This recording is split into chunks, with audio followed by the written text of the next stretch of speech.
Ito ay rated SPG. Striktong patnubay at gabay ng magulang ang kailangan. Maaaring may masiselang tema, lengguwahe, karahasan, sexual, horror o droga na hindi angkop sa mga bata.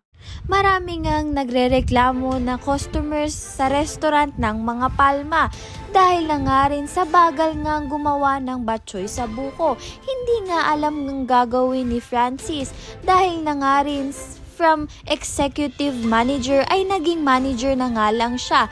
Binabaan nga siya ng posisyon nga nito ni Sir Gov dahil nga sa palpak na gawa niya. Ngunit darating naman nga itong si Tata upang ang tulungan nga itong si Francis.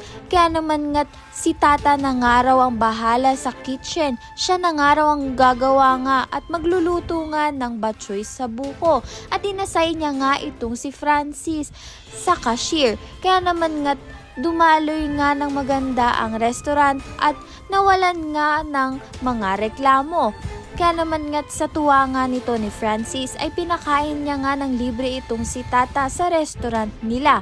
Dito nga'y pasasalamatan niya ng mabuti itong ang si Tata at yayakapin niya nga ito.